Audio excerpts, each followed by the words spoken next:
सुंदर है। वैसे मेरी बहू से तो कम ही होगी। काकी, भाभी इतनी सुंदर है ना कि हमको डर है कहीं किसी की बुरी नजर ना लग जाए। देखते हैं कितनी सुंदर है। अरे आप चुप कर और देख अपनी भाभी को, तैयार हुई या नहीं। अरे लो, भाभी आ गई। अरे कितनी सुंदर है, इसके चेहरे पे तो चांद सी चमक है। सुन रिमझिम, क्या नाम है तेरी भाभी का? सही पहचाना आपने, चांदनी है मेरी भाभी का नाम।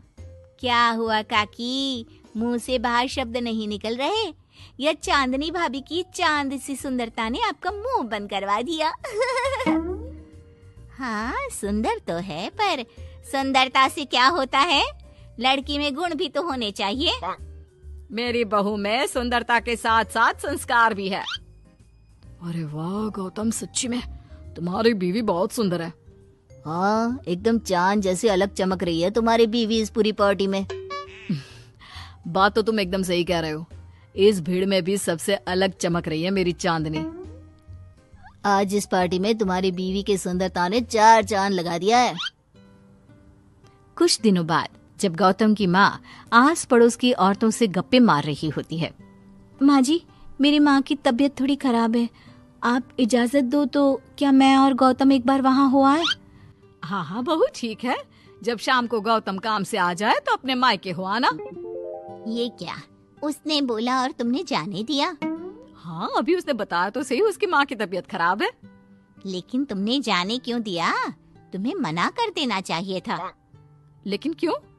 अरे तुम्हारी बहू को अभी शादी किए थोड़े ही दिन हुए हैं और वो अपने मायके जा रही है। अरे घूमने थोड़ी ना जा रही है, वो अपनी माँ को देखने जा रही है। अरे कुछ नहीं जानती, बहुत भोली हो। ये बहुएं बस बहाने बनाती हैं अपने मायके जाने के लिए। मैं तो कहती हूँ तुम अपनी बहू पे थोड़ा ध्यान दो। एक तो तुम्हारी बहू रूप की सुंदर है, कहीं तुम्हारे बेटे को बहला फुसला ना दे। अरे लेकिन वो ऐसा क्यों करेगी? और वैसे भी वो ऐसी नहीं है, वो मेरा बहुत ध्यान रखती है। तुम ना आजकल के बच्चों को नहीं जानती। शुरू शुरू में ये सास की सेवा करना, परिवार का ख्याल रखना बहुत अच्छे से जानती है और पीठ पीछे अपने पतियों को परिवार से अलग होने की सलाह देती रहती है। क्यों बहनों, क्या मैं गलत कह रही हूँ? हाँ वैसे बात तो सही है आपकी।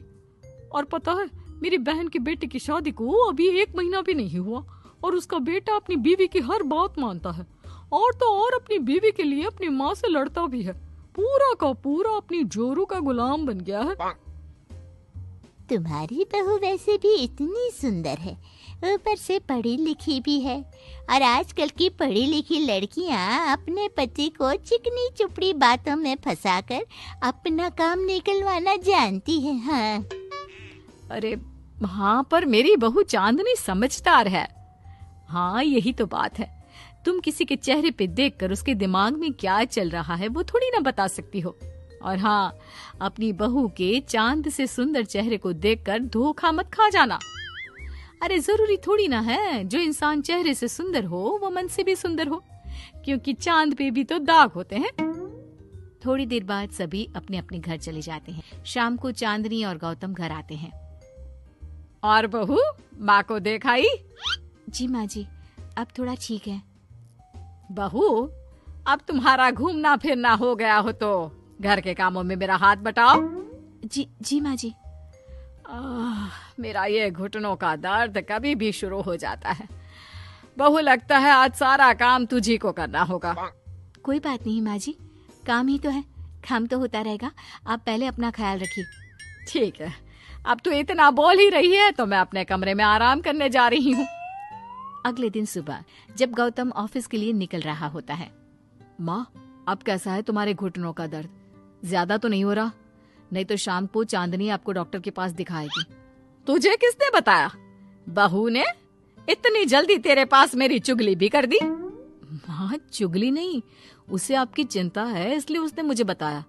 उसे डर था कहीं आपका दर्द बढ़ ना जाए। थोड़ी देर बाद चांदनी वहाँ आती है।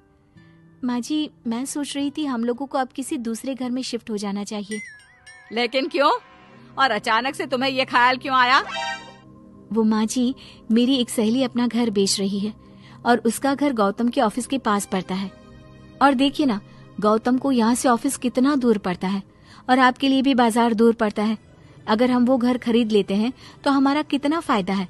गौतम को ऑफिस के लिए दूर नहीं जाना पड़ेगा और आपको जब शॉपिंग जाने का मन करे आप जा सकती हो। ऊपर से वो मेरी दोस्त है तो वो हमें घर थोड़े कम दाम में भी बेचेगी। हाँ, बात तो तुम सही कह रही हो। कोई जरूरत नहीं है घर बदलने की। और तू क्या अपनी बीवी के हाँ में हाँ मिला रहा है? लेकिन माँ, मैंने एक बार बोल दिया ना तो बस, अब इसके बारे में कोई बात नहीं होगी। और ये कहते हुए वो अपने कमरे में चली जाती है। चांदनी भी उनके पीछे पीछे चली जाती है। क्या हुआ माँ जी?